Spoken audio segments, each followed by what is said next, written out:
मंत्रिपरिषद के जो है विश्वास प्रस्ताव लेकर के आज यहाँ चर्चा हुई है। इस चर्चा में हमारे 17 माननीय सदस्यों ने इस चर्चा में भाग लिया। आदरणीय रघुवीर काद्यान जी, रावदान सिंह जी, जेपी दलाल जी, चौधरी रणजीत सिंह चौटाला जी, नयनपाल रावत जी, नीरज शर्मा जी, मूलचंद शर्मा जी, शमशेर सिंह गोगी जी, कंवरपाल जी, श्रीमती गीता भूकल जी, असीम गोयल जी, भारत भूषण बत्रा जी, महिपाल डांडा जी, बलराज कुंडू जी, हरविंदर कल्याण जी, चौधरी आफताब अहमद जी और हमारे विपक्ष के नेता चौधरी भूपेंद्र सिंह हुड्डा जी। मैं धन्यवाद पूरे सदन का देता हूं। ये मेरा सौभाग्य है कि सदन में मुख्यमंत्री के तौर पर और सदन के नेता के तौर पर मुझे आज मेरा यहाँ इस सदन में पहला दिन है। पीछे भी इस सदन का मैं सदस्य रहा हूँ और मुझे खुशी है कि जब मैं 2014 से 19 के बीच में इस सदन का सदस्य था तो इसी समय के अंदर मुझे एक कॉल आती है कि आपने दिल्ली में लोकसभा का चुनाव लड़ना है। इसी सदन से गया हूं। उस वक्त मैं एक मंत्री के रूप में काम कर रहा था। जब पार्टी ने आदेश किया, उच्च नेतृत्व ने आदेश किया तो मैं तुरंत यहां से छोड़ करके मैं दिल्ली की तरफ चला गया। पार्टी ने अब मुझे कहा कि आपने फिर यहां जिम्मेवारी को देखना है, तो आज फिर मैं उस जिम्मेवारी के रूप में इस सदन के बीच में उपस्थित हुआ हूं। अभी बात कर रहे थे कि आदरणीय मुख्यमंत्री मनोहर लाल जी, जिनकी देख रेख के अंदर मैं पला हूं, बड़ा हुआ हूं और उनसे बहुत कुछ सीखा है। एक बारीक से बारीक चीज भी सीखी है और उसको कैसे मेंटेन करना है उसके बारे में भी माननीय अध्यक्ष जी मैंने पूरी जानकारी वो पूरा सीखा है। मैं एक साधारण परिवार का लड़का हूं। परिवार के अंदर कोई चुनाव नहीं लड़ा, राजनीति के अंदर कोई व्यक्ति नहीं था। एक भारतीय जनता पार्टी का छोटा सा कार्यकर्ता था और वो छोटा सा कार्यकर्ता भारतीय जनता पार्टी ने विभिन्न पदों के ऊपर रखते हुए पार्टी के अध्यक्ष के रूप में बैठा दिया और आज इस पद के ऊपर सदन के नेता के रूप में मुझे यहां विराजमान किया है। आदरणीय अध्यक्ष जी, ये भारतीय जनता पार्टी के अंदर ही संभव है, ये कहीं और संभव नहीं है। मैं देखता हूं, मैंने देखा भी है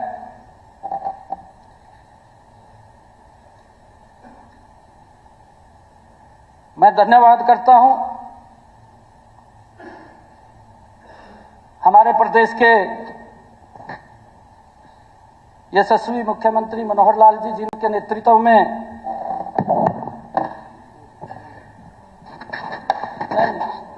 ध्यान है मेरे ध्यान है,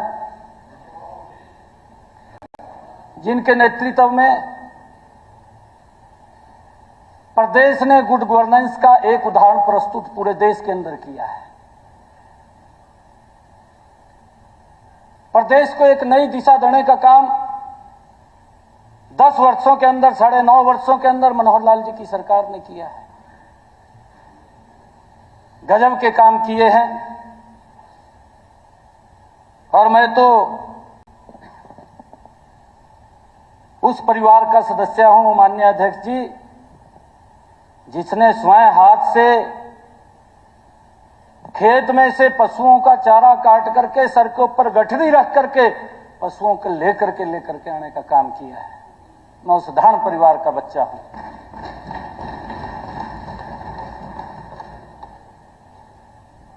और उसी परिवार से आदरणीय मनोहर लाल जी आते हैं। और ये भारतीय जनता पार्टी है। मैं धन्यवाद करता हूं शीर्ष नेतृत्व का भी, आदरणीय मनोहर लाल जी का भी,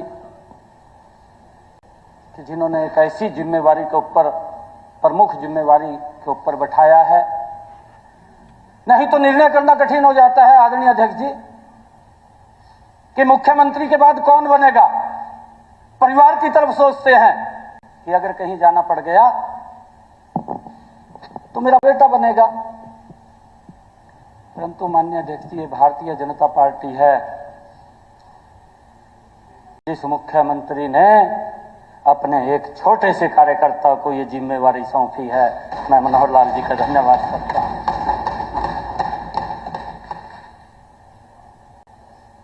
वो तपस्वी है, उसका अपना नहीं है कुछ भी, वो प्रदेश के लिए है। पूरा जीवन उसने प्रदेश के लिए लगाया है।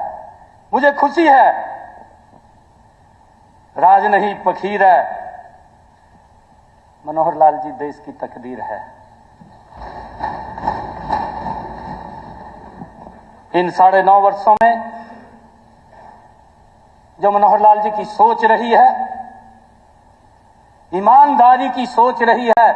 हमारे विपक्ष के लोग ये बात बोल रहे हैं कि इस दलदल के अंदर मनोहर लाल जी का दामन वो स्वच्छ रहा है। ये हमारे विपक्ष के लोग भी बोल रहे हैं, आपके नेता बोल रहे हैं, मैंने नहीं बोला। आप कादयान साहब कहाँ नाम लिया है, कहाँ लिया है? ओ नहीं, चलो अच्छी बात है, ले लिया तो कोई गलत किया क्या? नहीं, बैठ जाइए। अब बात आपकी नहीं है ये। नहीं, बीच में नहीं है। सदन के नेता बोल रहे हैं, आप बीच में सदन के नेता बोल रहे हैं। नहीं, बिल्कुल नहीं, आप बैठ जाइए। नहीं, बिल्कुल नहीं, आप बैठ जाइए। सदन के नेता बोल रहे हैं, आप बैठ जाइए प्लीज। मैं आपसे मैं रिक्वेस्ट कर रहा हूं आपसे, बैठ जाइए। ये आपको लाइसेंस नहीं मिला हुआ। कादियान साहब प्लीज बैठ जाइए। ये कोई आपको लाइसेंस मिला हुआ है कि जब मर्जी आप खड़े हो जाए, जब मर्जी बैठ जाए? कोई आपको लाइसेंस नहीं मिला हुआ। Please take your seat. Sir, मैंने नाम नहीं किसी का लिया, जिसने कहा है उसको मैंने थोड़ा रियलाइज कराया माननीय अध्यक्ष जी। अगर उसको बुरा लग रहा है मुझे नहीं मालूम है, परंतु मैं कह रहा था कि ये ऐसी सरकार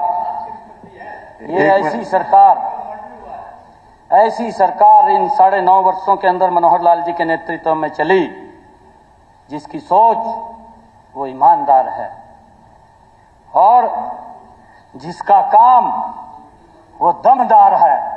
9.5 वर्षों का अगर हरियाणा का कार्यकाल देखें, वो दमदार, वो कार्यकाल आज हरियाणा के अंदर दिखाई दे रहा है, धरातल के ऊपर दिखाई दे रहा है। और उसी को लेकर के आज लोग हरियाणा के बोल रहे हैं।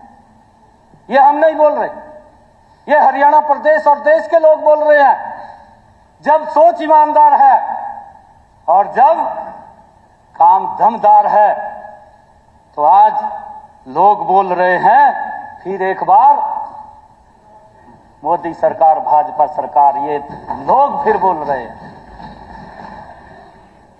ये दोबारा लोग अपने आप बोल रहे हैं कि एक बार फिर मोदी सरकार और भाजपा सरकार है। आप देखना, जो आप लोग कह रहे थे, मुझे खुशी है कि आप लोगों ने सरकार के, विपक्ष का काम है कि जो उनको अच्छी बातें नहीं लगती उन बातों को उठाना। परंतु मैं ये पहली बार देख रहा हूं माननीय अध्यक्ष जी कि अगर एक गरीब व्यक्ति का घर बैठे हुए उसका आयुष्मान कार्ड बन जाता है, उसका घर बैठे हुए बीपीएल कार्ड बन जाता है, ये बात भी हमारे विपक्ष के लोगों को अच्छी नहीं लग रही। क्या कारण है मुझे मालूम नहीं है। हमारे बहुत ही सीनियर कादन साहब नेता बैठे हैं जब मैं पिछले सदन में था, क्योंकि तब जिस प्रकार का सिस्टम प्रदेश के अंदर चलता था उस सिस्टम के अंदर मनोहर लाल जी ने एक मिशन मोड में काम किया कि हम इसका सुधार करेंगे, कोई तो करेगा। ये मनोहर लाल जी ने कहा कि अगर हम भी उसी ढंगे के ऊपर चलते रहे तो सुधार कौन करेगा। सुधार तो हमने करना है। और उसको लेकर के जो बुजुर्गों को सम्मान भत्ता मिलता था उसको ऑनलाइन किया था। हम देखते थे, हमने देखा है कि उसके अंदर बहुत ज्यादा घपला हो रहा था पेंशन के नाम के ऊपर, और उसको पहली बार ऑनलाइन किया था। कादयान साहब वहीं बैठे थे पिछली बार भी, अब भी वहीं बैठे हैं, और अगली बार पता नहीं यहाँ होंगे कहाँ होंगे, मुझे नहीं मालूम है इस बात का। परंतु मैं एक बात ये कहना चाहता हूँ, एक मिनट सर आफ्ताब जी ये अच्छी बात की है उन्होंने, अच्छी बात कही है। सर मैं नाम ले रहा हूँ, अगली बार पता नहीं कहाँ होंगे, यहाँ होंगे, वहाँ होंगे, कहाँ होंगे। सर एक मिनट,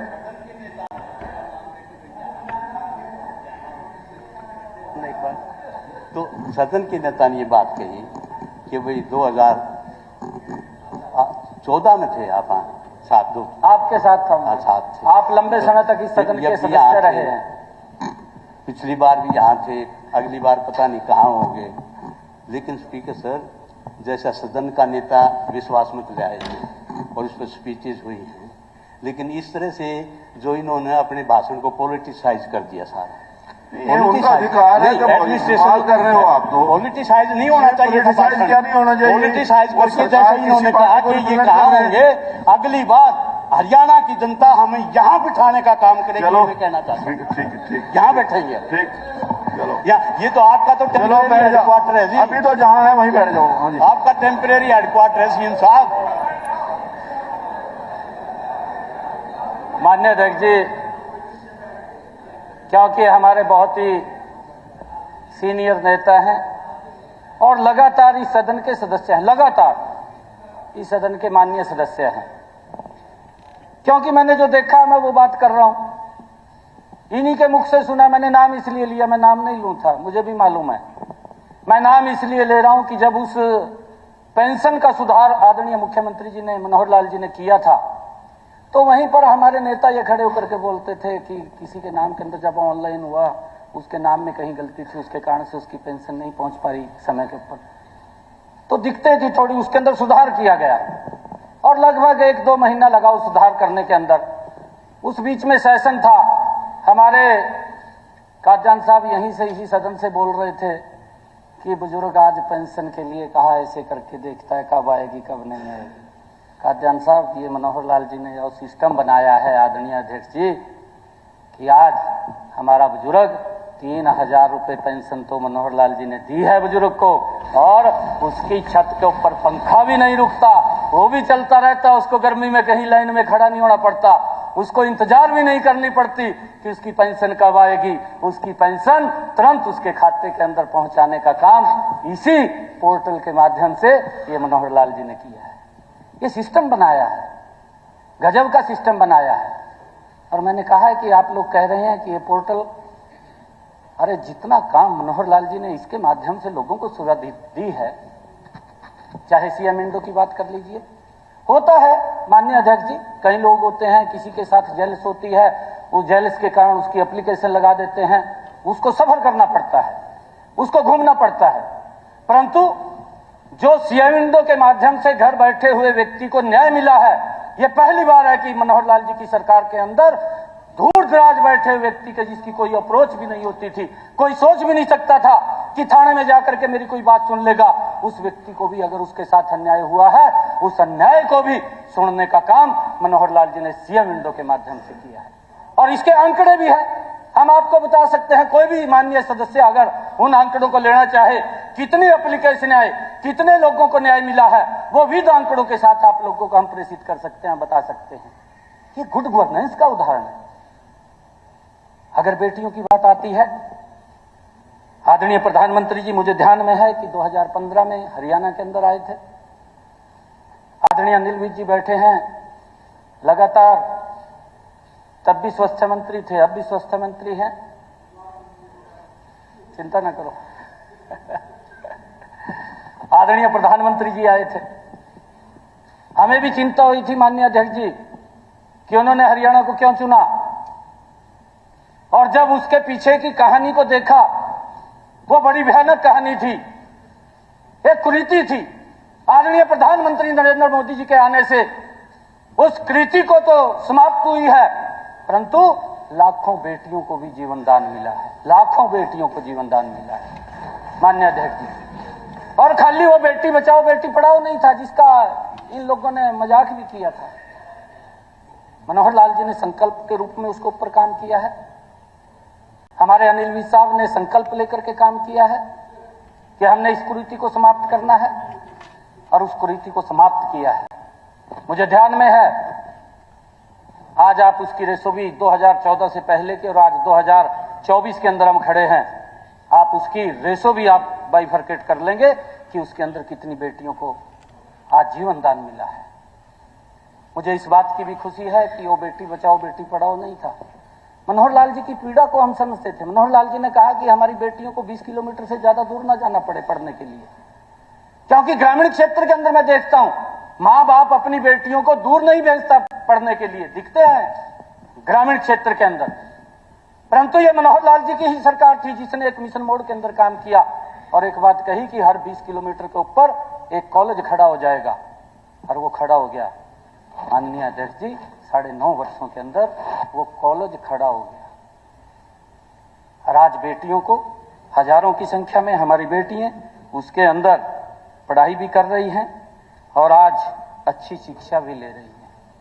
आज उनको पहुंचाने का, वहां तक कॉलेज तक ले जाने का भी बस के माध्यम से आदरणीय मुख्यमंत्री जी ने व्यवस्था खड़ी की है, ताकि बेटियों को वो वहां पर पढ़ने के लिए कोई दिक्कत परेशानी ना आए। मुझे खुशी है, बहुत सारे आदरणीय मुख्यमंत्री जी ने काम किए हैं। और अभी कुछ लोग हमारे बोल रहे थे, मैं देख रहा था कि इन 10-9.5 वर्षों के अंदर जो हमारी सरकार ने जो काम किए हैं, बहुत लंबी लिस्ट है। इन सबको भी मालूम है जो सबसे आगे हरियाणा रहा है इन 9.5 वर्षों के अंदर, मैं उसकी चर्चा करने वाला हूं। प्रति व्यक्ति आय के अंदर बड़े राज्यों में सर्वाधिक है। प्रति व्यक्ति जीएसटी संग्रहण में हरियाणा बड़े राज्यों में अग्रणी है। देश में सर्वाधिक 52% कारों का उत्पादन करने वाला हरियाणा है। एमएसपी पर सबसे ज्यादा देश के अंदर 14 फसलों के ऊपर खरीद करने वाला ये पहला राज्य है। परिवार पहचान पत्र, जिसका ये आज भी मजाक उड़ाते हैं, के माध्यम से रियल टाइम डाटा एक्सेस करने वाला हरियाणा पहला राज्य है। और मुझे ये खुशी है इस बात की, मनोहर लाल जी के मन में जो पीड़ा गरीब व्यक्ति के थी कि उसको कैसे मजबूत किया जाए, उसको कैसे आगे बढ़ाया जाए, ये मनोहर लाल जी की ही चिंता रही है। मैंने कहा है कि उनकी सोच ये नहीं थी कि मैंने कुछ करना है। वो संत आदमी है और उस व्यक्ति ने हरियाणा को दिया है, हरियाणा को मजबूत किया है।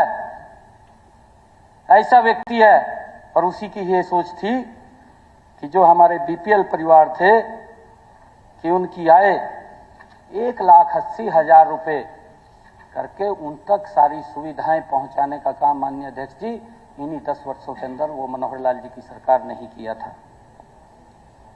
और उन्होंने इस पीड़ा को और आगे समझते हुए कहा कि जो बेटियां 1,80,000 रुपये से जिनकी आय कम है कॉलेज के अंदर पढ़ती हैं या किसी प्राइवेट कॉलेज में भी जाती हैं तो उनका सारा का सारा खर्चा भी वो सरकार के द्वारा ही दिया जाएगा। ये पहली बार ये उन परिवारों की बेटियों को पढ़ाई के अंदर कोई चिंता या दिक्कत ना आए या परिवार को कोई दिक्कत ना आए, उसके लिए ये आदरणीय मुख्यमंत्री जी ने, हमारी सरकार ने वो किया है। मुझे खुशी है कि ये हरियाणा खिलाड़ियों की हमारी बहन बात कर रही थी, बुक्कल साहब, खिलाड़ियों को भी हरियाणा पहली बार सबसे ज्यादा सम्मान देने वाला अगर कोई राज्य है तो हरियाणा है, और वो मनोहर लाल जी ने करके दिखाया है। बहुत सारे काम हैं। देश का ये पहला राज्य है जहां हमारी 100% पढ़ी लिखी पंचायतें हैं। ये देश का पहला राज्य है जो ये केरोसिन मुक्त राज्य बना है, और पीएम कुसुम योजना के तहत 72,000 से अधिक सोलर पंप लगाने वाला भी ये देश का पहला राज्य है। जो सोलर को बढ़ावा देने का काम ये हमारी सरकार ने किया है। और मुझे खुशी है पंचायतों के अंदर भी ये देश का पहला राज्य है कि 50% से ज्यादा महिलाओं को वो अधिकार दिया है कि वो भी पंचायत चुनाव के अंदर वो आ सकें। ये पहला ऐसा राज्य है। ये देश का पहला ऐसा राज्य है हरियाणा जहां हेपेटाइटिस सी व बी की दवाइयां भी यहां मुफ्त में दी जाती है। ये पहली बार हुआ है। और एनीमिया मुक्त भारत कार्यक्रम में जो यहां पर चला है, ये देश के अंदर प्रथम स्थान के ऊपर ये हरियाणा आया है। देश का पहला आयुष विश्वविद्यालय भी वो हमारे यहां पर स्थापित हुआ है। और देश का पहला एलिवेटेड रेलवे ट्रैक भी आदरणीय पूर्व मुख्यमंत्री चौधरी भूपेंद्र सिंह हुड्डा जहां लोग सफर करते थे, मैं देखता था, क्योंकि मैं वहां लंबे समय तक रहा हूं। क्योंकि मैं तो एक पार्टी के माननीय अध्यक्ष जी कार्यालय में रहता था, मैं देखता था वहीं रोहतक में मेरा रहना हुआ काफी लंबे समय तक। भीड़ के अंदर क्या हालात वहां पर होते थे, परंतु उस भीड़ से निजात दिलाने का काम रेलवे एलिवेटेड ट्रैक बना करके और फिर ऊपरगामी पुल बना करके लोगों को निजात दिलाने का काम ये इन्हीं 9-9.5 वर्षों के अंदर ये मनोहर लाल जी की सरकार ने किया है। मुझे खुशी है कि मनोहर लाल जी के अब इन्होंने नाम लिया है, बत्रा जी इन्होंने मेरा नाम लिया है। ये जो एलिवेटेड वो बनाया है ना, ये एक भ्रष्टाचार का हुआ है। अरे शहर में इतने बाईपास बने थे, जो रोड बन रहा था वो तो बंद कर दिया। जहां रेलवे लाइन थी उसको बाहर ले जा रहे थे हम, और अंदर रोड बना रहे थे उस तक, रेलवे स्टेशन से लेकर बाहर तक। देश में आज बकड़ौली तक जो इतनी रोहतक में भीड़ होती है, इतना लोगों को परेशानी होती है, ये एक कारण आप उसको बढ़ा कर रहे हो। वो एक भ्रष्टाचार की वजह से बनाया था, बर्बाद कर दिया रोहतक। बड़ा मेहरबानी ऐसा। माननीय अध्यक्ष जी, शाही साहब ने कोई बात कही है, मैं उसके ऊपर एक मेरे से जो बात हुई है मैं वो बताना चाहूंगा। मैं अभी अपने क्षेत्र के अंदर कुरुक्षेत्र में एक गांव के अंदर कार्यक्रम था मेरा, लगभग 1,000 के करीब में लोग बैठे थे गांव के। तो मैं वहां बोल रहा था, मैंने कहा कि हमने अंडरपास बनाए हैं। पहले मेरे ख्याल से 4-4 घंटे व्यक्ति इंतजार करता था, गर्मी में परेशान हो जाता था, लाइन में खड़ा रहता था। एक कांग्रेस का पदाधिकारी था, जब मैं बात कर रहा था, मैं तथ्यों से बात कर रहा था कि मेरी लोकसभा के अंदर इतने अंडरपास और ओवरब्रिज बने हैं और इस समय के अंदर बने हैं, तो खड़ा ले होकर के कहने लगा, माननीय अध्यक्ष जी, कहा जी पूरा गांव बैठा, कहा जी ने तो बेरोजगारी फैलाई दी। मैंने कहा भाई बेरोजगारी कैसे फैलाई दी? कहा जी वहां फाटक थे और वहां कर्मचारी बैठता था और वो कर्मचारी हट गया वहां से और अब बेरोजगारी फैल गई। ये सोच इन लोगों की है माननीय अध्यक्ष जी, ये सोच है इन लोगों की। लोग परेशानी से जूझ रहे हैं, लोग लाइन के अंदर खड़े हैं, उस समस्या का समाधान नहीं है।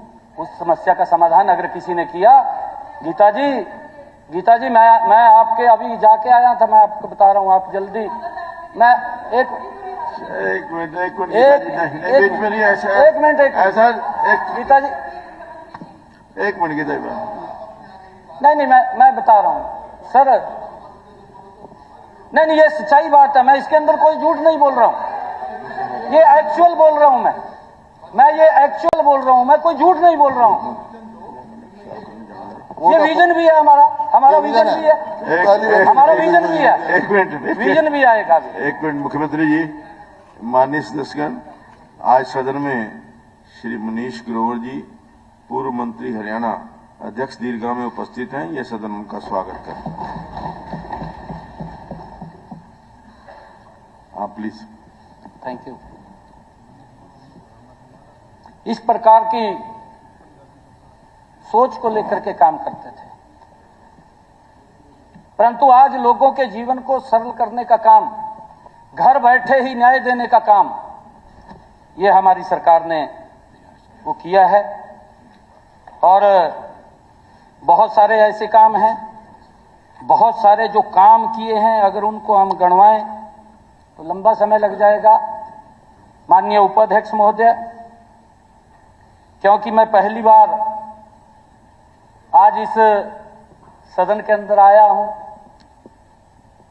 और विश्वास जो है मेरा मंत्रिपरिषद का विश्वास है, उसको लेकर के चर्चा चल रही है। मैं ज्यादा तो इस विषय के ऊपर नहीं बोलूंगा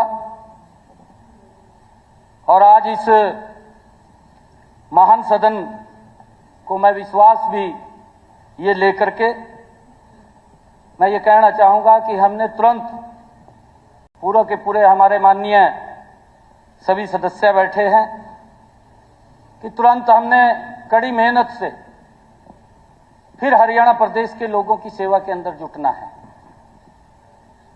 और लोगों तक जो सुविधाएं हैं जो पहुंच रही हैं, उन सुविधाओं को और गति से भी पहुंचे और नए प्रोग्राम आए, उन सब को लेकर के हमने काम करना है। और आने वाले समय के अंदर मैं अभी, क्योंकि आज पहले दिन इस सदन के अंदर आया हूं, मैं दुनिया के सबसे लोकप्रिय नेता, भारत के यशस्वी प्रधानमंत्री आदरणीय नरेंद्र मोदी जी और हमारे भारतीय जनता पार्टी के राष्ट्रीय अध्यक्ष आदरणीय जगत प्रकाश जी नड्डा और हमारे गृह मंत्री आदरणीय अमित शाह जी, तमाम केंद्रीय नेतृत्व और हरियाणा के हमारे बहुत ही लोकप्रिय जो मुख्यमंत्री रहे हैं, मैंने कहा है कि जिन्होंने एक गुड गवर्नेंस के अंदर हरियाणा को बदला है, ऐसे यशस्वी हमारे नेता, मैं इन सब का दिल से धन्यवाद करता हूं कि उन्होंने इस महत्वपूर्ण आज मुझे इस जगह पर भेजा है और मैं आज इस मंत्रिमंडल के अंदर सभी महान सदन से, महान सदस्यों से मैं ये निवेदन करना चाहूंगा, क्योंकि हमारी ये सरकार पहले भी विश्वास में थी और आज भी विश्वास में है। और मैं एक और बात कहना चाहूंगा, जनता का भी विश्वास हमारे साथ है। हरियाणा के जनता का विश्वास भी आज इस सरकार के साथ है। और आप देखना, मैंने कहा है, मैं अभी जज्जर के अंदर गया था, जब मैं वहां बोल रहा था, अभी की बात है 6-7 रोज पहले की। बहन जी को कहना चाहूंगा कि आजकल बहुत लोग बीजेपी की तरफ खींच रहे हैं, आ रहे हैं, ध्यान करें, वहां में स्थिति ठीक नहीं लग रही है। नहीं, ये सच्चाई है, वहां के लोगों ने बताया। बहन जी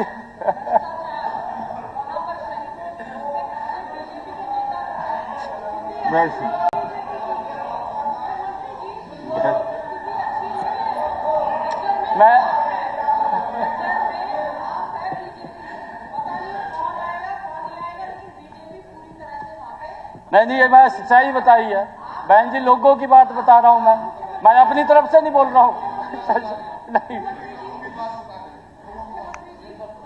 नहीं, बहन जी ने कहा है बेरोजगारी में नंबर 1 है हरियाणा, ये बहन जी ने कहा, मैं उसको ऊपर बता रहा हूं, मैं चौधरी साहब बता रहा हूं ना, बहन जी को मेरी बात भी सुन लो, मैं उसी को ऊपर बता रहा था, मैं कोई वैसे नहीं बता रहा था।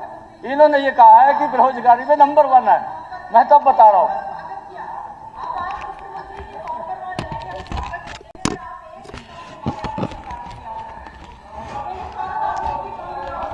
36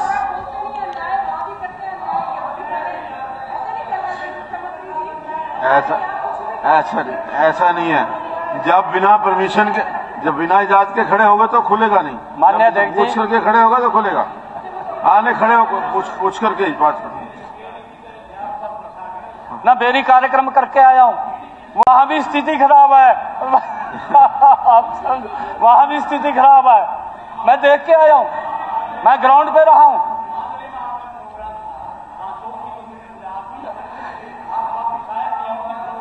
मैं कार्यक्रम करके आया हूं, 4 घंटे लेट था मैं कार्यक्रम करके आया हूं वहां बड़ा।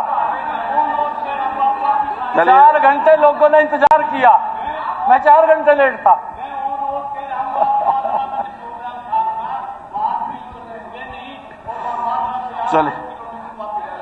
चलिए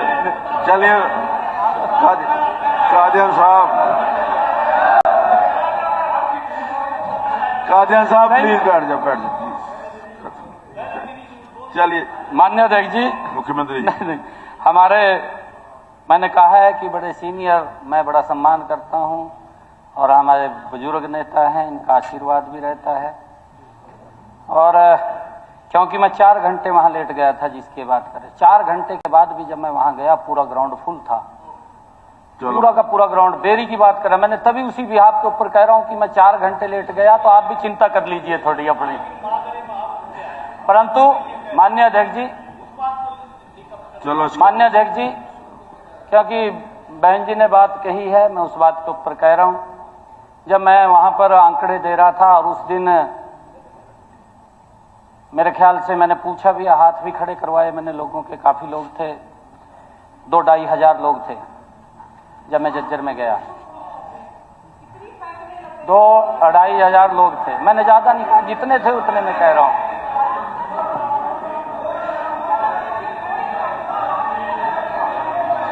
माननीय अध्यक्ष जी, जब मैं वहां पर गया तो नौकरी की बात हो रही थी। जब मैंने हाथ खड़े करवाए भी, कितने लोगों को बिना पर्ची बिना खर्ची के नौकरी मिली। ये जज्जर के लोग गवाह हैं इस बात के, आप इस बात को जान भी सकते हैं।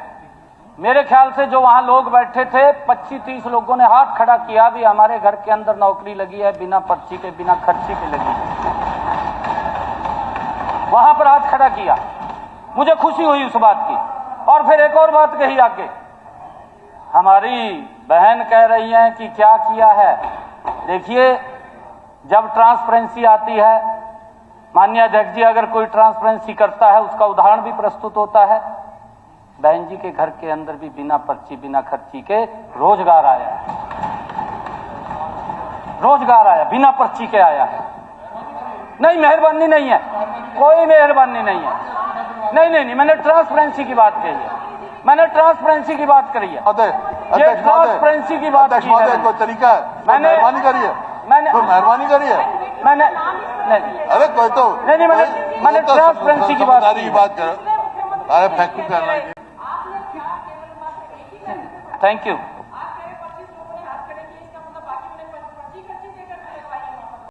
जिनके लगे थे बहन जी वही हाथ खड़ा करते जो आए हैं। 14 में जितने लगे ना लाखों, उनको इकट्ठा कर ले और फिर पूछ ले, फिर बांध जाऊंगा। Thank you. इस सदन को आदरणीय अध्यक्ष जी मैं विश्वास दिलाता हूं कि हरियाणा के हर गांव, हर शहर, हर मोहल्ले और हर घर में लोगों के समस्याओं को जिस प्रकार से मनोहर लाल जी ने पहले भी इस काम को आगे बढ़ाया है, हम मजबूती से इस कार्य को और गति से आगे बढ़ाने का काम करेंगे। और आदरणीय मनोहर लाल जी का आशीर्वाद, उनका सहयोग हमारे साथ है। मैंने कहा है, मैंने शुरू में ही कहा है ये बात कि इसी समय की बात है कि जब हमें कहा गया कि आपने दिल्ली जाना है तो हम दिल्ली चले गए और दिल्ली के अंदर भी रह करके जो नरेंद्र मोदी जी के नेतृत्व के अंदर काम हुए हैं, आज भारत दुनिया के अंदर चमक रहा है। आज लोगों का एक बड़ा विश्वास आज भारतीय जनता पार्टी की तरफ है। मुझे खुशी है इस बात को कहते हुए। मैं अपनी बात कह करके अपनी वाणी को विराम दूंगा। माननीय अध्यक्ष जी, अभी विकसित भारत संकल्प यात्रा गांव-गांव के अंदर गई है। उस यात्रा के अंदर मैं भी कई जगह शामिल हुआ हूं, गांव के अंदर गया हूं। मैंने पहली बार लोगों के मुख से इस बात को सुना है कि पहली ऐसी सरकार है कि जो गांव-गांव जाकर के, घर-घर जाकर के लोगों को सरकार की योजना के साथ जोड़ रही है। और उनके मुख से मैंने ये भी सुना है, वो लोग बोलते थे कि 2014 से पहले ऐसी सरकार होती थी, नारा तो देते थे कि गरीबी हटेगी, परंतु वोट दे करके हमें सरकार को ढूंढना पड़ता था, सरकार दिखाई नहीं देती थी। आज सरकार हर गांव-गांव के अंदर, गांव-गांव जा करके लोगों के साथ जुड़ने का, उनको मजबूत करने का काम कर रही है। मैं धन्यवाद करता हूं सभी माननीय सदस्यों का जिन्होंने आज इस विश्वास सरकार के अंदर चर्चा के अंदर भाग लिया है। मैं सभी का आभार प्रकट करता हूं और इस विश्वास प्रस्ताव पर अपना विश्वास प्रकट करें, ऐसी अपेक्षा करता हूं।